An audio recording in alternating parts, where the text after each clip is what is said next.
আপনারা কি জানেন, একটি ছোট্ট ফুল একটি আস্ত জাতির ইতিহাস আর বীরত্বের কথা বলতে পারে। কোনো ফুল রাজকীয় ক্ষমতার প্রতীক, আবার কোনোটি যুদ্ধের অবসানের বার্তা দেয়। আজ আমরা জানব ইউরোপের 10টি শক্তিশালী দেশের জাতীয় ফুল এবং তাদের আড়ালে থাকা রোমাঞ্চকর সব মানে।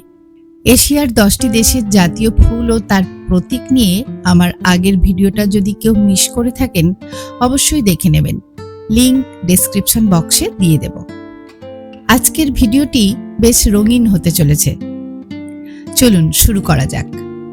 প্রথমেই ফ্রান্সের জাতীয় ফুল আইরিশ, যার প্রতীক রাজকীয় ক্ষমতা ও পবিত্রতা।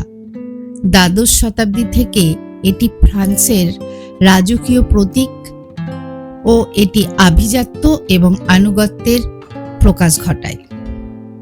জার্মানির ফুলের নাম কর্নফ্লাওয়ার, যার প্রতীক ঐক্য ও প্রশিয়ান ইতিহাস। প্রশিয়ান নীল রঙের এই ফুলটি 19 শতকে জার্মানির ঐক্যের, সৌন্দর্যের এবং স্থিতির প্রতীক হিসাবে জনপ্রিয় হয়। এরপরে আসছি নেদারল্যান্ডসের জাতীয় ফুল টিউলিপ। এর প্রতীক ডাচ সংস্কৃতি ও বাণিজ্য। 1600 দশকের টিউলিপ ম্যানিয়ার কথা কে না জানে। এই টিউলিপ ডাচেদের ঐতিহ্য আর ব্যবসার অবিচ্ছেদ্য অংশ। এখানে ছোট্ট করে টিউলিপ ম্যানিয়া সম্পর্কে আপনাদেরকে জানাই। 1700 শতকে নেদারল্যান্ডসে টিউলিপ ফুলের কন্দকে, মানে বাল্ব যেটা বলা হয় আর কি, সেটাকে ঘিরে একটা অস্বাভাবিক মূল্যবৃদ্ধির ঘটনা ঘটেছিল। ডাচ স্বর্ণযুগে টিউলিপ খুব জনপ্রিয় হয়ে ওঠে। এই জনপ্রিয়তার কারণে সেই চাহিদাকে ঘিরে কিছু বিরল কন্দের দাম এতটাই বেড়ে যায় যে তা বাস্তব মূল্যের চেয়ে অনেক বেশি হয়ে দাঁড়ায়। 1634 সালের দিকে এই উন্মাদনা দ্রুত বাড়তে শুরু করে এবং 1637 সালের ফেব্রুয়ারিতে হঠাৎ করে বাজার ভেঙে যায়। এটি ছিল সীমিত পরিসরের এক সামাজিক অর্থনৈতিক উন্মাদনা, সেটাই টিউলিপ ম্যানিয়া নামে প্রচলিত। টিউলিপ ফুলটি ডাচেদের ঐতিহ্য ও ব্যবস্থার অবিচ্ছেদ্য অংশ। এছাড়াও 2023 সালে ডেইজিকে জাতীয় ফুল হিসাবে ঘোষণা করা হয়েছে। এরপরে আসছি যুক্তরাজ্য। ব্রিটেনের জাতীয় ফুল টিউডার রোজ। এই ফুলের প্রতীক ঐক্য ও শান্তি। সাদা আর লাল গোলাপের এই মিশ্রণটি মূলত ঐতিহাসিক ওয়ার্স অব দ্য রোজেস বা গোলাপের যুদ্ধের অবসান ঘটিয়ে শান্তির বার্তা নিয়ে এসেছিল।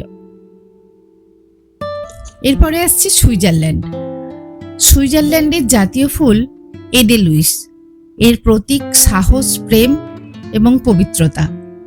এটি আল্পস পর্বতের পবিত্রতাকে বিশেষভাবে উল্লেখ করে।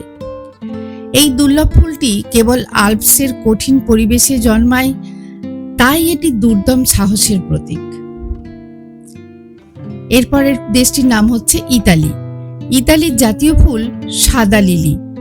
এটির প্রতীক সৌন্দর্য, ঐতিহ্য এবং পবিত্রতা ও পুনর্জন্ম। ইতালির ধর্মীয় শিল্পকলায় এই ফুলের ব্যবহার অত্যন্ত বেশি, যা আত্মিক শুদ্ধি বোঝায়। এর পরের দেশটির নাম স্পেনের জাতীয় ফুল লাল কার্নেশন। এটির প্রতীক প্রেম, আবেগ, ভালোবাসা, শ্রদ্ধা এবং সজীবতা। স্পেনের সংস্কৃতি আর উৎসব মানেই লাল কার্নেশন। এটি তাদের আবেগময় জীবনের প্রতিফলন। ফিনল্যান্ডের জাতীয় ফুল হল লিলি অব দ্য ভ্যালি। এর প্রতীক বসন্তের আগমন এবং পুনর্নবীকরণ। ফিনল্যান্ডের গ্রীষ্মকালীন প্রকৃতির স্নিগ্ধতা এবং ছোট্ট সাদা ফুলটির মাধ্যমেই তা প্রকাশ পায়। ইউক্রেনের জাতীয় ফুল সূর্যমুখী। এই ফুলের প্রতীক প্রফুল্লতা, শক্তি এবং স্বাধীনতা। সূর্যমুখী ইউক্রেনের উর্বর মাটি এবং সেখানের মানুষের দৃঢ় মানসিকতার ও ঐক্যের প্রতীক হিসাবে বিশ্বজুড়ে পরিচিত। সবশেষে দেশটির নাম হচ্ছে অস্ট্রিয়া। অস্ট্রিয়ার জাতীয় ফুল এডেলুইস। এর প্রতীক সাহসিকতা এবং আলপাইন অঞ্চলের গর্ব। সুইজারল্যান্ডের মতো অস্ট্রিয়াতেও এই ফুলটি পাহাড়ি বীরত্বের প্রতীক হিসাবে অত্যন্ত সম্মানের। এটি আল্পস পর্বতমালার উঁচুতে জন্মানো একটি বিরল সাদা পশমযুক্ত ফুল, যা সাহসিকতা ও পবিত্রতার প্রতীক হিসাবে পরিচিত। এই 10টি ফুলের মধ্যে আপনাদের সবচেয়ে প্রিয় কোনটি, বা কোন দেশটির ফুলের প্রতীক আপনাকে সবচেয়ে বেশি অবাক করেছে? কমেন্টে জানাবেন। ভিডিওটি ভালো লাগলে লাইক, কমেন্ট, শেয়ার করবেন আপনজনদের সাথে, এবং এইরকম আরও তথ্যবহুল ভিডিও পেতে চাইলে চ্যানেলটি অবশ্যই সাবস্ক্রাইব করে পাশে থাকা বেল আইকনটি প্রেস করে দেবেন। পরের ভিডিওতে উত্তর আমেরিকার 10টি দেশের জাতীয় ফুল নিয়ে আলোচনা করব। সবাই ভালো থাকবেন। আবার দেখা হবে নতুন কোনো ভিডিওতে।